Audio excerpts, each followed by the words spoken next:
Elaine here. In the last several years, there has been a change in public perception about powerful men. People like Mark Zuckerberg of Meta and Jeff Bezos of Amazon, who were once proclaimed as geniuses, have undergone increased scrutiny by the media and by citizens examining our capitalist infrastructure. And they are not the only ones being questioned. People are looking closer at the intentions of notable men, not just in business, but across the spectrum, from entertainment to politics. But we're not focusing on them today. Soon after Trump's recent win, Carlin and I discussed off air the women beside these men, the wives and partners. As the facades are pulled away, what did these women see in their partners when they first got together, and do they still see it now? Today, we are revisiting that conversation to discuss the women behind these quote unquote great men. Again, I'm Elaine. And I'm Carlin. Welcome back to our podcast, Related.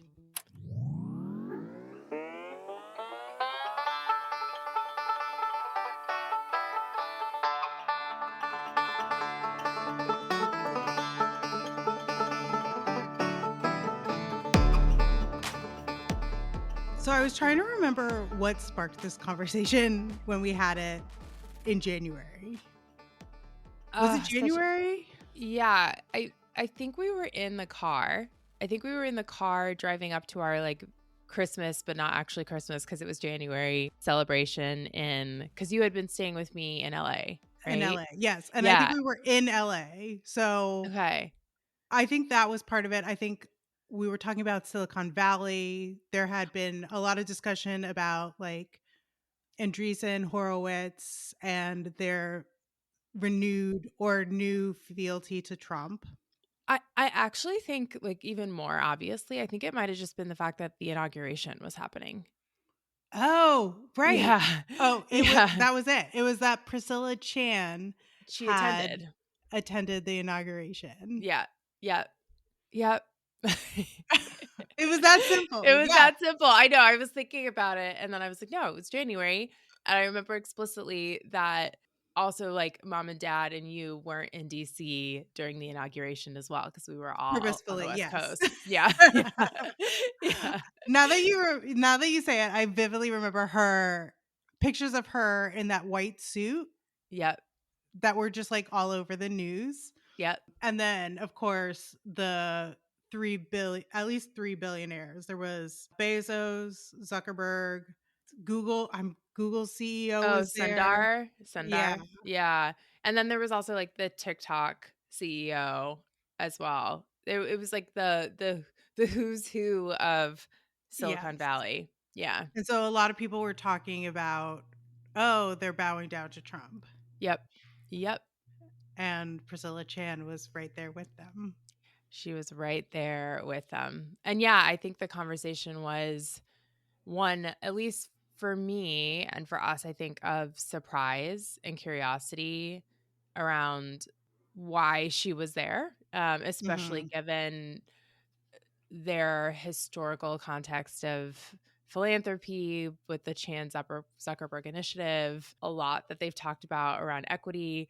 Also, just the fact that she is a medical science practitioner by training, and was sharing the stage with folks like RFK who have been publicly advocating for a lot of the things that she has advocated that don't mesh with some of her core beliefs and values. So yeah, I think there was something specifically about Priscilla Chan being there that provoked this question for me of why is she there? And then this broader question of what role do the women or the partners and the wives who are integral part of these powerful men's lives, what role do they play or should they play also as well?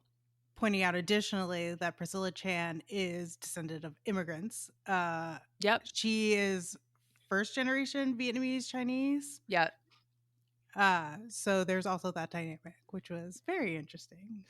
Yeah. I don't want to jump too far forward, but I will say I was, as we were preparing for this episode, we were talking about a couple of different couples. We were talking about Bezos and his wife. We were talking about the Clintons. We were talking about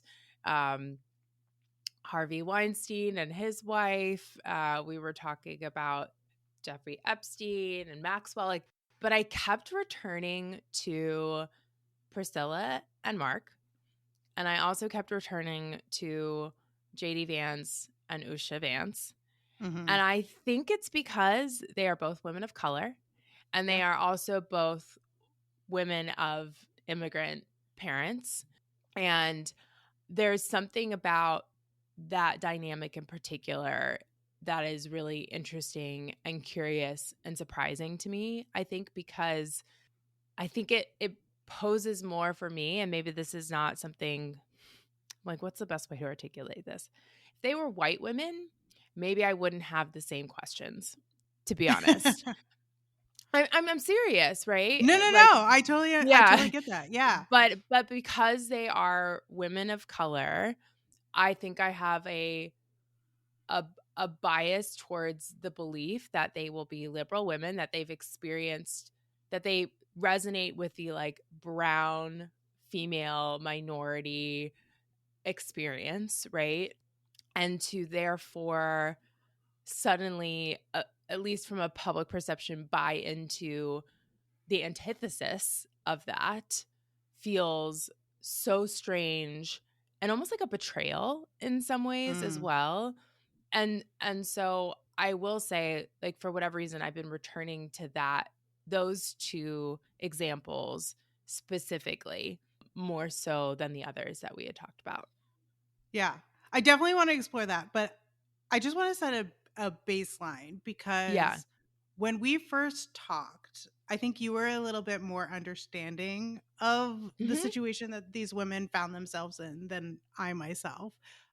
I Yep. think I was very like, if you are with these men, you are endorsing their actions. And Yep. you were very much, and correct me if I'm wrong of my characterization, but I remember you said they married them a long time ago. Hmm. Like Priscilla Chan and Mark Zuckerberg got together in college.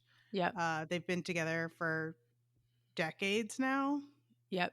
And I think you posed the question of perhaps he wasn't always this way. Hmm. And she kind of got into this relationship not knowing who he would become. Do you still feel that way? That's a tough question.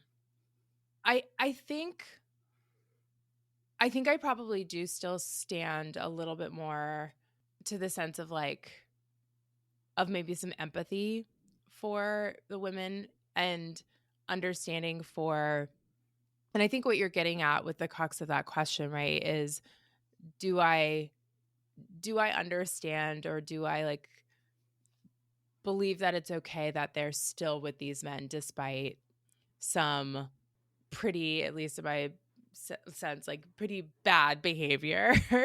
um I I think, and I will say I feel like I'm a little bit more familiar with Priscilla's story just because Mark has been around for a little bit longer and she's also been more of a public figurehead for longer as well. But there is something, and again, it's going to be really hard for me to decouple the sort of woman of color undertone here, but there is something about, like, I was reading that Vanity Fair sort of expose article, essay, personal piece on Priscilla Chan, basically going into how they met and how they met in the line of a frat party. And this sort of, she felt really out of place at Harvard, really underprivileged compared to a lot of her classmates. And Yeah. suddenly there was this white boy from who had gone to a very well-known boarding school in the Northeast who was interested in her. Yeah. And I think there, like, for me, when I read that piece, and this wasn't explicitly said in the article, was like there was a semblance of like her being chosen, right? Yeah.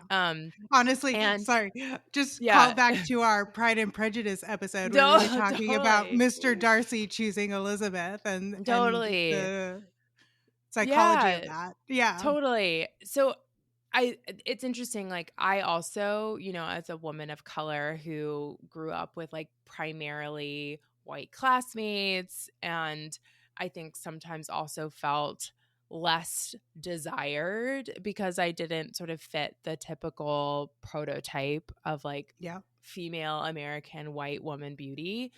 Um that I like, maybe I'm projecting, but like get I get it. Right? So, and that's like an interesting dynamic to think of, like as you go into a decades long marriage as well. And I Yeah. don't want to say that's like the entire dynamic. And I don't actually know how Priscilla feels. This is just me projecting on her, but that's what it stoked for Yes. me. And I do think that, based on what I do know of her, that she's very thoughtful, very intentional, very clear on what her values are. But I also do know that like she kind of knew what she was getting into with Mark. Like Facebook was in its early infancy when they first met, but he was, you know, by the time that she moved in with him in Silicon Valley and moved across the country for him, like he was the CEO of a $1 billion valued company. And I think there are some like tangible pieces of like what he was focused on and what he cared about, right? Like money, Yeah. maybe power, success was probably pretty evident from the time that they got together. Where I empathize with like the Priscillas of the world are, I do think like marriage and partnership and love and like the personal dynamics in our relationships are so complex. I think it's possible to like love someone Yeah. despite an evolution in their enacted behaviors. And the truth is, and I like really don't love Mark Zuckerberg these days, is that, I will say I do feel like Meta increasingly has become a more and more evil company. I know, like basically my stance has not changed. I think there is a semblance of understanding for me, more from the perspective of like her personal experience, perhaps. Yeah. So I scribbled down this question. Yeah.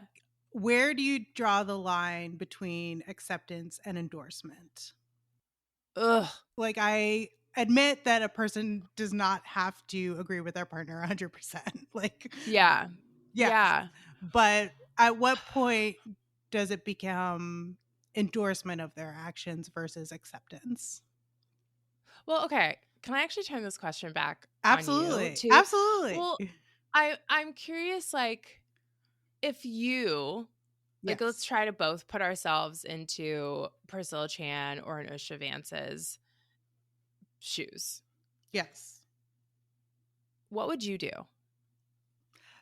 So I think it's like so easy to say what I would do, which I would just say I would divorce them. But I don't know. I've never been married to a billionaire. Yeah. I think it would be, and I feel a little ashamed saying this, but I think it would be harder for me. Yeah. Because I think that when you fall in love with someone and you like build all of these hopes and dreams and like, okay, this is a very side anecdote. Like I have friends in marriages now who aren't sure that the person that they're with is the person they want to be with for a very long time. Yeah. Like, right? Like they married these people, they've been together for married for like at least 5 to 10 years. Some of them have kids now, and I think also some of them are questioning like, is this partner really the person and the partner for me long term? Hmm. And that in and of itself, there is no like billionaire Yeah. politics. There's no like huge value misalignment here. Like no one's cheated. No one's like, said that science isn't real and vaccines like shouldn't be a thing. Like, Right. or that like immigration, like none of that is the case. And yet these women are still having a really hard time letting go of the lives that they've built and like an underlying foundation. So seeing those experiences and also kind of feeling a lot of empathy for it, because I do think it's hard to say goodbye. It's hard to do that to your children, even if sometimes ultimately it's the best thing. So I don't know if So I would, yeah. are most of your friends who are in this situation, do most of them have kids or is it both? Most of them have kids, I would Yeah. say. And I think that is honestly and, I don't want to put my friends on blast here, but that has been the reason, at least in these cases, why these women are still in those marriages too. Yeah. Yeah. I think Which is I've a heard. consideration that I Yeah. do not have. Yeah. Yeah. I think for me, it's a balancing act between I don't know how to say this. It's like a question of agency. Like Yeah. I don't want to fall into the trap of saying these women don't have agency. Yeah. Yeah. And so I default to giving them agency, which means that by staying with their husbands, Yeah. that's an endorsement. Yeah. But I'm not sure that's correct, but I think my gut is to give women agency. Is that make sense? Yeah, it does. I think I'm gonna play a devil's advocate here, which Please just like do. well, Yes. it just sparked for me as you were talking was like, is there a world also where Priscilla Chan is like fighting the good fight, right? By staying in the marriage, right? Like, are we better off Oh with God. are we better off with Priscilla as his partner, right? And maybe like holding him back or like influencing, like, because we don't know what's happening behind the scenes, right? And the conversations they're having, like everything we're saying here is like our own projections and speculation. So like what's Yeah. actually happening in the marriage, only the two of them really truly know. But I Yes. do wonder, like, I wonder, again, trying to put myself in Priscilla's shoes, is there a world where she's also like, um, I should stay in this and like try to make this for the better? Versus like if she were to divorce him, would he just go full, I mean, not that he hasn't already, but like go even more full manosphere cray cray than he has already. And I say this like specifically in the case of Priscilla because I feel like as we've done some of our research, it seems that Usha actually on the JD Vance side maybe is perhaps like more politically aligned with JD than we might Yes. like the public might For have that, it initially seems like assumed. it's not a question of evolving beliefs. It's like they Believes. were both there from the beginning. Yeah, yeah, and that perhaps she was more conservative than he was to begin with, Yes. like back in the days when he was writing Hillbilly Elegy and things like that. But it's just not as clear cut for me, Elaine. I don't know. Moving off Priscilla for just a moment, Yeah, because this brings up to me another person that we had mentioned talking about, which yeah, was Hillary Clinton, yeah, yeah, who I think stayed not because she was in the marriage, or at least, again, this is all yeah, yeah, perception, yeah. but stayed because of political ambitions. Yes, agreed. So, do you think, like, in some ways, the motivations for staying in the marriage can explain away staying in the marriage? Like So, yeah, for me, Hillary Clinton staying in her marriage actually made me like her less. yeah, yeah, But I understood the political like ramifications of a divorce at the point yeah. when Both, people were both, turning against Clinton. both for her and potentially for the country, right? Like that would have been a Right. divorce either during like Bill Clinton's presidency or shortly after. Mhm. Yeah, I will say it made me like her less too. Yeah. But again, I also understand it too. Yeah. And I don't know. I actually think in some ways she made the harder choice in that specific case to stay with him. Um, I don't think so. really? Yeah, I think she made the easier choice to stay with him. I think it's a really tough thing to be able to say to your friends, I'm stayed with a guy who had sexual relations with his, with a subordinate, got impeached. Like, I think there would be a lot of shame for me Yeah. in staying in Yeah. a way that would feel a lot more out of whack with my values versus but I don't know. I'm not the person who would probably stay with someone because I wanted to be president one day myself. So I don't I don't know. I don't know. But it did Yeah. make me like her less too. Yeah. I Yeah. actually wonder if she would have won the presidency if she had left him. Maybe. Like, I think there Maybe. were enough people who kind of were just who kind of just disengaged from her story because they lost a little respect for her. Yeah, it's possible. It's possible. Yeah, I don't know. And the fact that it's been decades later and she, did not ultimately win the presidency and doesn't intend to run again and they're still together.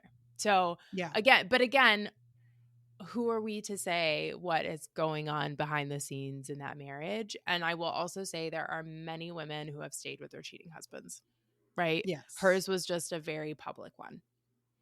Yeah. Actually, how do you feel about that? How do you feel about women just staying with putting aside the billionaire thing? Yeah, How do you feel about women staying with cheating husbands? I think it's really complicated.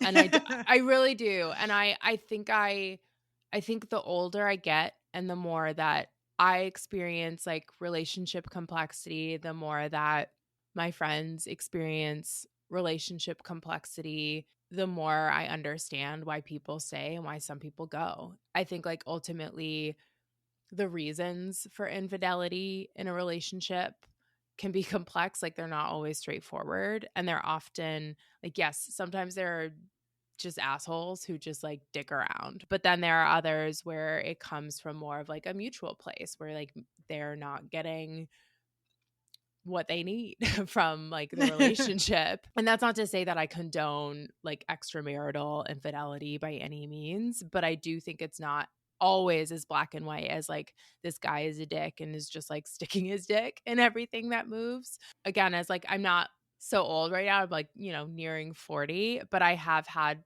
some friends who I know one person who's actually it was the wife who had an extramarital affair and the trust could not be rebuilt, so they divorced. But I do know of some couples where the man had an extramarital affair and they're now married with kids. So, I think the reason for it's just complicated. I just think like Yeah. love and marriage is really complicated. So it's not a clear-cut answer for me. Yeah, if a guy is a just like kind of a misogynist and just sleeping around and there's no developed actual like foundation of trust in the marriage, no, I don't understand when women stay. Yeah.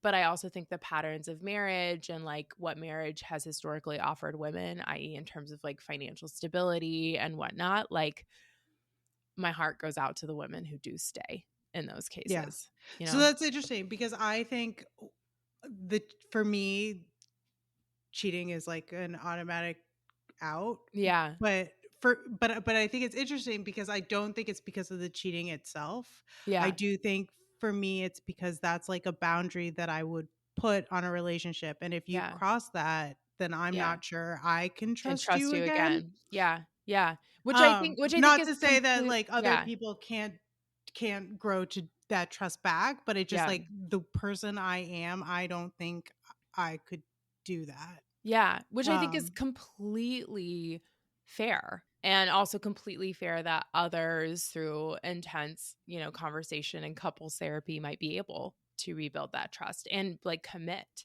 to rebuilding that trust. so just to relate that back to the powerful men, I Yeah. wonder if that's also the crux of it for me is that it's not so much about the actions that they actually commit. Yeah. It's like you're not who you were when I married you anymore.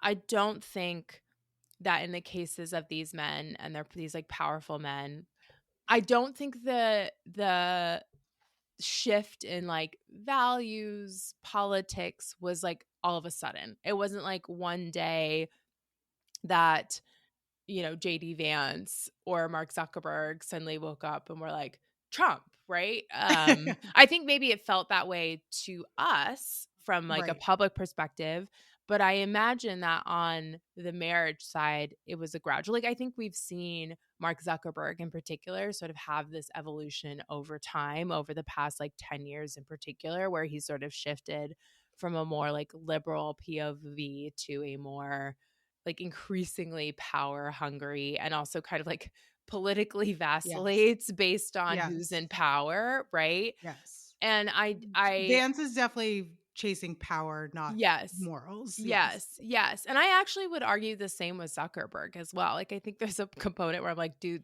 is going through a midlife crisis with his chains and his workouts and whatnot, Oh my god. but He's so also embarrassing. he's so embarrassing. But I also think that he has oscillated between, like, administrations and is basically trying to woo whoever is in power for the sake of his, like, multi-billion conglomerate, right? Yeah, but I just want to push back because I Yeah, think Mark Zuckerberg has been this way for a long time. I think fair. Okay. we're just now realizing it, Yeah. but there's been books about how Okay. he's been kind Yeah. of an asshole for a Yeah. long Okay, fair. Yeah. time. Yeah. Well, so, I mean, in that point, it's like, well, then maybe she knew what she was getting into from the get-go.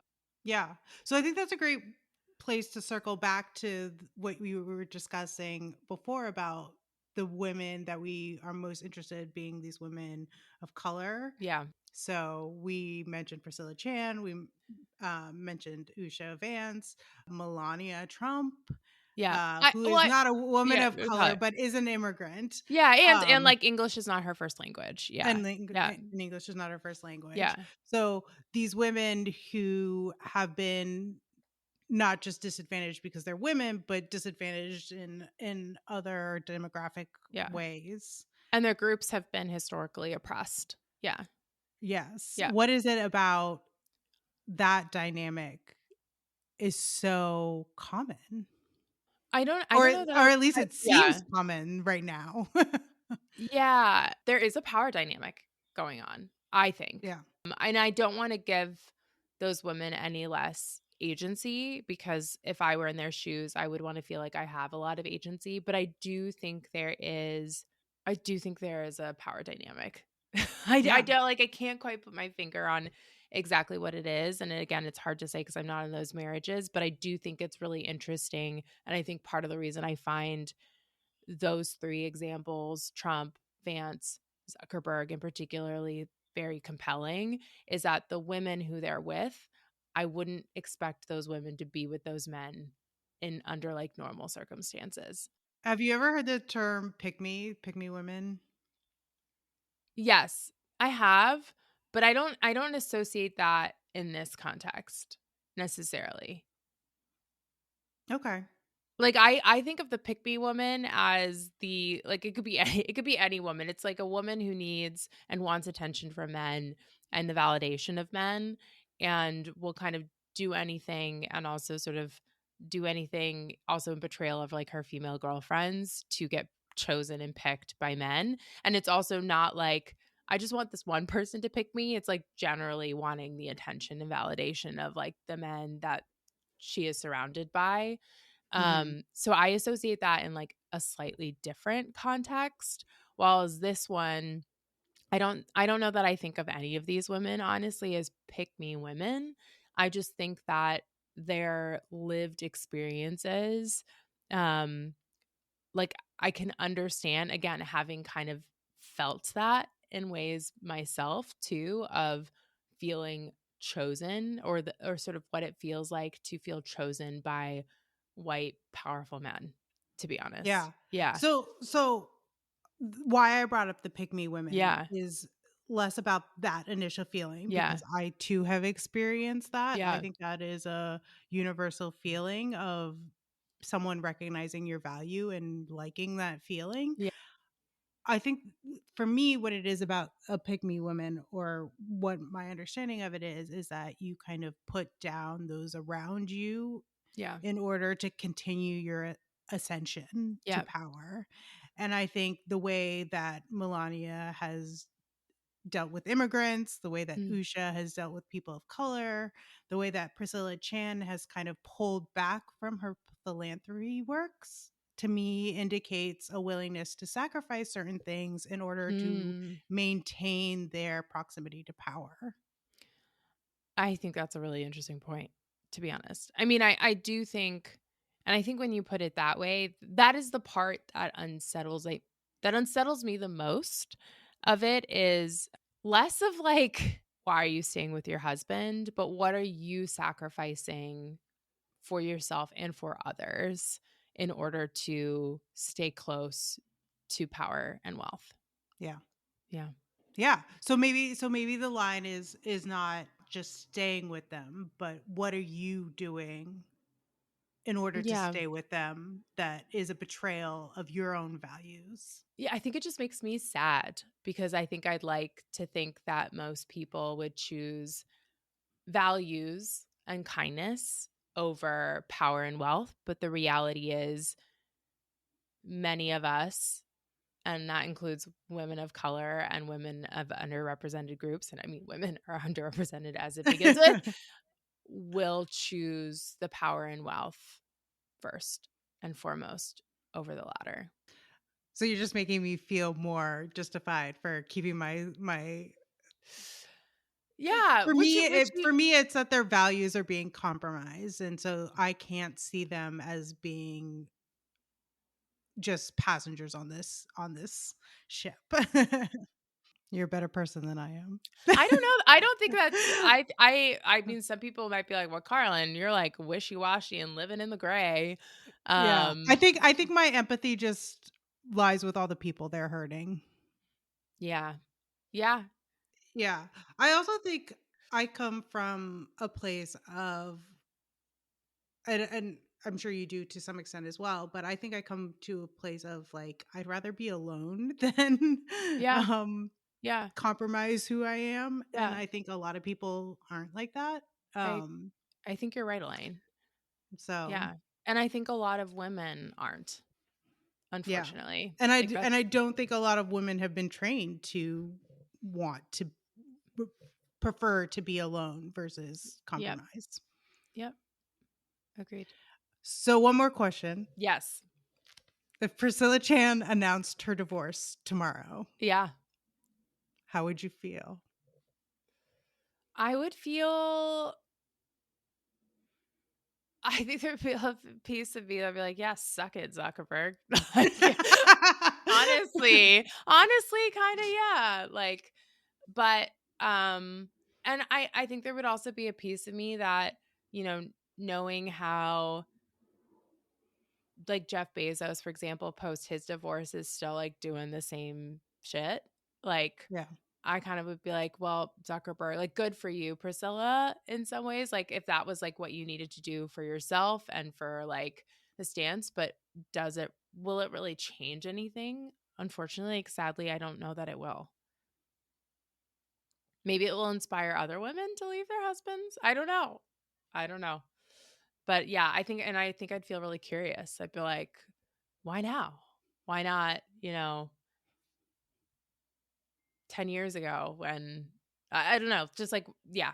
Anyway, I'm going to stop talking. How would you feel? I feel like too late. But Too I'd little, also too late. Sorry, I always think of the JoJo song. but Yeah. I'd also think like what you said about being an example to other people. I Yeah. think when I think about like people cheating on their husbands, Yeah. sorry, staying with their Of the cheating husbands, husbands. Yeah. I always wonder about the example they're setting for their kids. Yeah. Like people often say the justification for staying with their husband is like, oh, well, it's for the kids, but you're also teaching your kids that Yeah. A certain like kind it's of marriage is, okay. yeah. Yeah. Um, so so I like what you said about setting an example. So I think I'd celebrate that. Yeah. Yeah.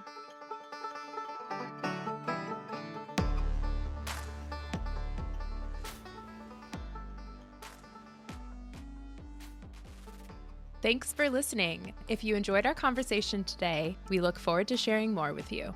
Follow us now so that when our next episode premieres, you can be sure not to miss it. You can find us wherever you listen to your podcasts. See you next time, everyone.